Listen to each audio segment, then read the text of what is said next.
I shall return a little later to this poetry, which can be fully effective only if it is concrete, i.e., only if it produces something objectively from the fact of its active presence on the stage, only if a sound, as in the Balinese theater, has its equivalent in a gesture and, instead of serving as a decoration, an accompaniment of a thought, instead causes its movement, directs it, destroys it, or changes it completely, etc.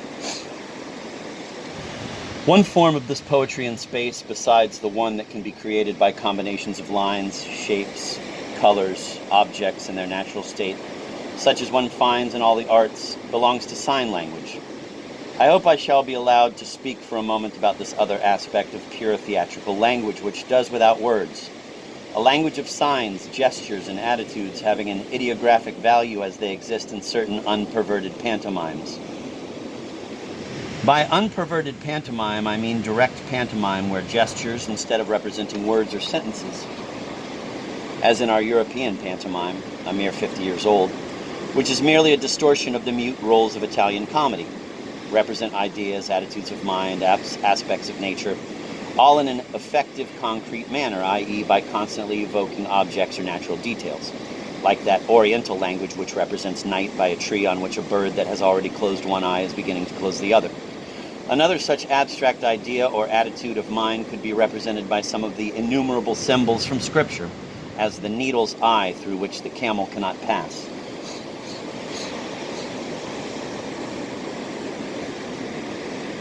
It is plain that these signs constitute true hieroglyphs, in which man, to the extent that he contributes to their formation, is only a form like the rest, yet to which, because of his double nature, he adds a singular prestige. This language, which evokes in the mind images of an intense natural or spiritual poetry, provides a good idea of what a poetry in space, independent of spoken language, could mean in the theater. Whatever the case of this language and its poetry may be, I have noticed that in our theater, which lives under the exclusive dictatorship of speech, this language of gesture and mime, this wordless pantomime, these postures, attitudes, objective intonations, in brief, everything I consider specifically theatrical in the theater, all these elements, when they exist apart from text, are generally considered the minor part of theater. They are negligently referred to as craft and identified with what is understood by staging or production, and can consider themselves fortunate if the words mise en scene are not applied to the idea of artistic and external sumptuousness pertaining exclusively to costumes, lighting, and set. And in opposition to this way of looking at things, a way which seems to me entirely Occidental, or rather Latin, i.e. pig-headed, I shall say that to the degree that this language derives from the stage, draws its efficacy from its spontaneous creation on the stage, to the degree that it struggles directly with the stage without passing through words, and why not conceive of a play composed directly on the stage, realized on the stage, it is the mise en scene that is the theater much more than the written and spoken play. I will be asked, no doubt, to define what is Latin in this way of seeing opposed to mine. What is Latin is this need to use words to express ideas that are obvious. For to me, obvious ideas are, in the theater as everywhere else, dead and done with.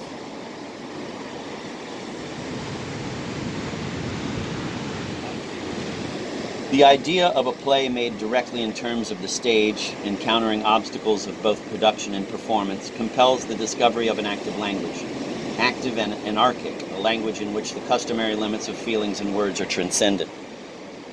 In any case, and I hasten to say it at once, a theater which subordinates the mise en scene in production, i.e. everything in itself that is specifically theatrical, to the text, is a theater of idiots, madmen, inverts, grammarians, grocers, anti-poets, and positivists, i.e. Occidentalists. Furthermore, I am well aware that the language of gestures and postures, dance and music is less capable of analyzing character, revealing a man's thoughts, or elucidating states of consciousness clearly and precisely than is verbal language. But whoever said the theater was created to analyze a character, to resolve the conflicts of love and duty, to wrestle with all the problems of a topical and psychological nature that monopolize our contemporary stage?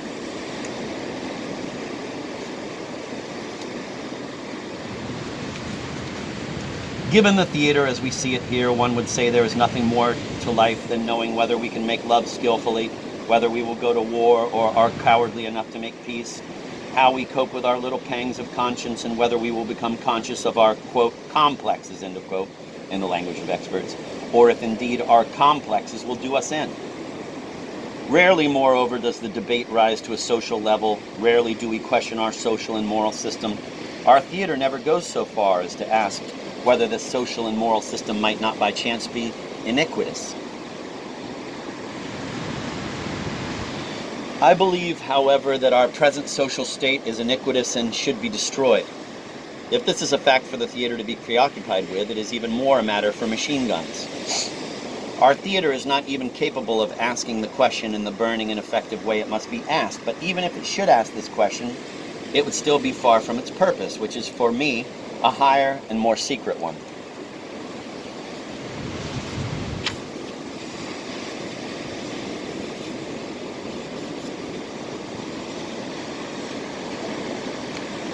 All the preoccupations enumerated above stink unbelievably of man, provisional material man. I shall even say, carrion man. Such preoccupation with personal problems disgusts me, and disgusts me all the more with nearly the whole contemporary theater, which, as human as it is anti-poetic, except for 3 or 4 plays, seems to me to stink of decadence and pus.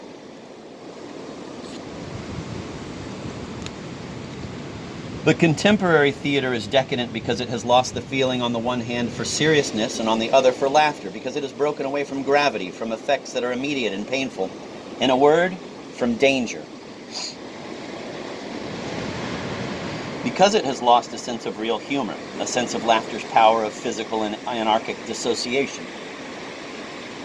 Because it has broken away from the spirit of profound anarchy which is at the root of all poetry. It must be admitted that everything in the destination of an object, in the meaning or the use of a natural form, is a matter of convention. Nature, in giving a tree the form of a tree, could just as well have given it the form of an animal or of a hill. We would have thought tree for the animal or the hill, and the trick would have been turned.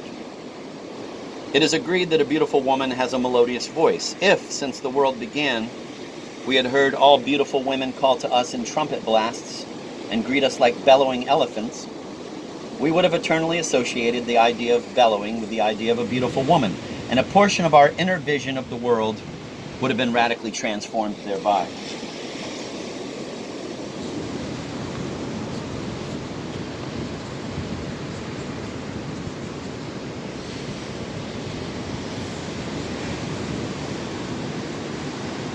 This helps us to understand that poetry is anarchic to the degree that it brings into play all the relationships of object to object and of form to signification. It is anarchic also to the degree that its occurrence is the consequence of a disorder that draws us closer to chaos. I shall give no further examples. One could multiply them infinitely, and not only with humorous ones like those I have just used. Theatrically, these inversions of form, displacements of signification, could become the essential element of that humorous poetry in space which is the exclusive province of the mise-en-scene. In a Marx Brothers film, a man thinks he is going to take a woman in his arms, but instead gets a cow, which moos. And through a conjunction of circumstances which it would take too long to analyze here, that moo, at just that moment, assumes an intellectual dignity equal to any woman's cry. Such a situation, possible in the cinema, is no less possible in the theater as it exists. It would take very little, for instance, replace the cow with an animated mannequin, a kind of monster endowed with speech, or a man disguised as an animal, to rediscover the secret of an objective poetry at the root of humor, which the theater has renounced and abandoned to the music hall, and which the cinema later adopted. A moment ago I mentioned danger. The best way, it seems to me, to realize this idea of danger on the stage is by the objective unforeseen. The unforeseen not in situations, but in things. The abrupt, untimely transition from an intellectual image to a true image. For example, a man who is blaspheming sees suddenly and realistically materialized before him the image of his blasphemy. always on condition, I would add, that such an image is not entirely gratuitous, but engenders in its turn other images in the same spiritual vein, etc.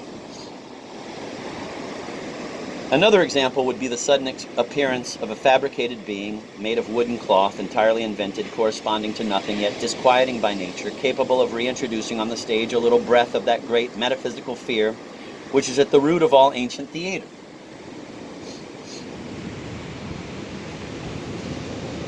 The Balinese, with their imaginary dragon, like all the Orientals, have not lost the sense of that mysterious fear which they know is one of the most stirring and indeed essential elements of the theater when it is restored to its proper level. True poetry is willy-nilly metaphysical, and it is just its metaphysical bearing, I should say, the intensity of its metaphysical effect, that comprises its essential worth. This is the second or third time I've brought up metaphysics here. I was speaking a moment ago, apropos of psychology, about dead ideas, and I expect many will be tempted to tell me that if there is one inhuman idea in the world, one ineffectual and dead idea which conveys little enough even to the mind, it is indeed the idea of metaphysics.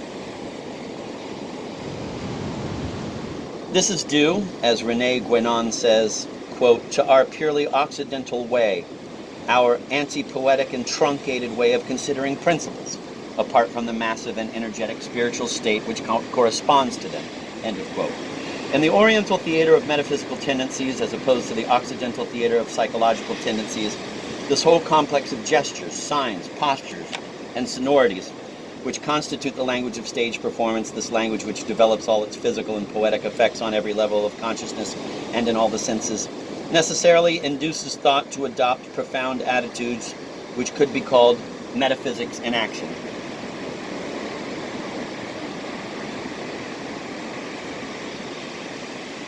I shall take up this point again in a moment. For the present, let us return to the theater as we know it. A few days ago, I was present at a discussion about the theater. I saw some sort of human snakes, otherwise known as playwrights, explain how to worm a play into the good graces of a director, like certain men in history who used to insinuate poison into the ears of their rivals. There was some question, I believe, of determining the future orientation of the theater and, in other terms, its destiny. No one determined anything, and at no time was there any question of the true destiny of the theater, i.e., of what by definition and essence the theater is destined to represent, nor of the means at its disposal for realizing this destiny. On the contrary, the theater seemed to me a sort of frozen world, its artists cramped among gestures that will never be good for anything again, brittle intonations which are already falling to pieces, music reduced to a kind of arithmetic whose figures are beginning to fade, some sort of luminous explosions themselves congealed in responding to vague traces of movement, and around all this an extraordinary fluttering of men in black suits who quarrel over the receipts at the threshold of a white-hot box office, as if the theatrical mechanism were henceforth reduced to all that surrounds it.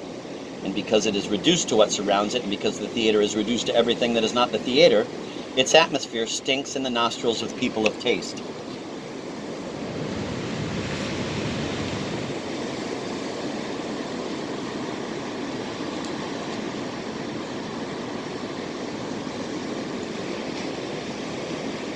For me, the theater is identical with its possibilities for realization when the most extreme poetic results are derived from them.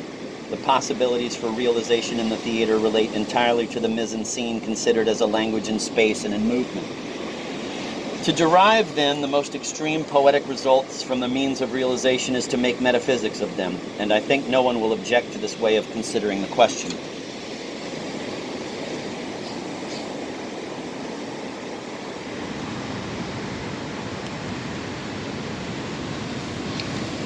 And to make metaphysics out of language, gestures, attitudes, sets, and music from a theatrical point of view is, it seems to me, to consider them in relation to all the things they can have of making contact with time and with movement.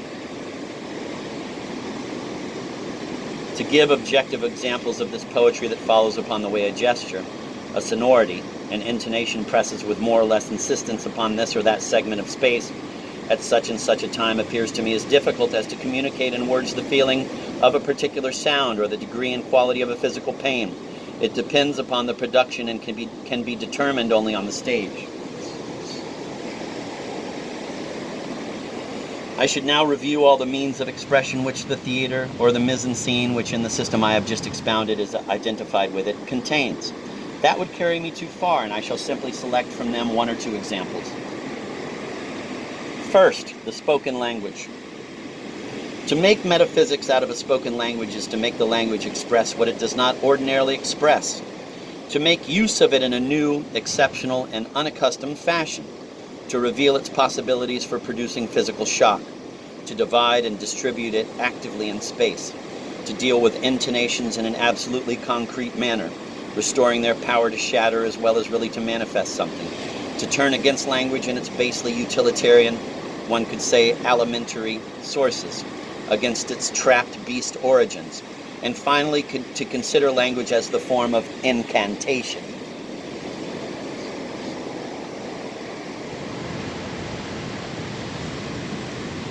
Everything in this active poetic mode of envisaging expression on the stage leads us to abandon the modern humanistic and psychological meaning of the theater in order to recover the religious and mystic preference of which our theater has completely lost the sense. If it is enough to pronounce the words religious or mystic to be taken for a church warden or an illiterate priest outside a Buddhist temple, at best good only for turning prayer wheels, this merely signifies and condemns our incapacity to derive the full import from our words and our profound ignorance of the spirit of synthesis and analogy.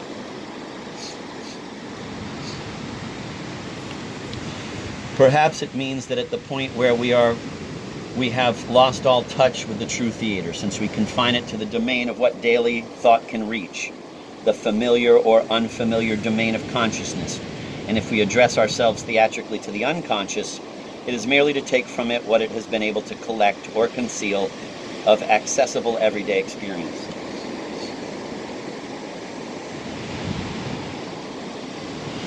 Let it be further said that one of the reasons for the physical efficacy upon the mind, for the force of the direct images of action in certain productions of the Oriental theater, such as those of the Balinese theater, is that this theater is based upon age-old traditions which have preserved intact the secrets of using gestures, intonations, and harmonies in relation to the senses and on all possible levels. This does not condemn the Oriental theater, but it condemns us, and along with us the state of things in which we live, and which is to be destroyed with diligence and malice on every level and at every point where it prevents the free exercise of thought.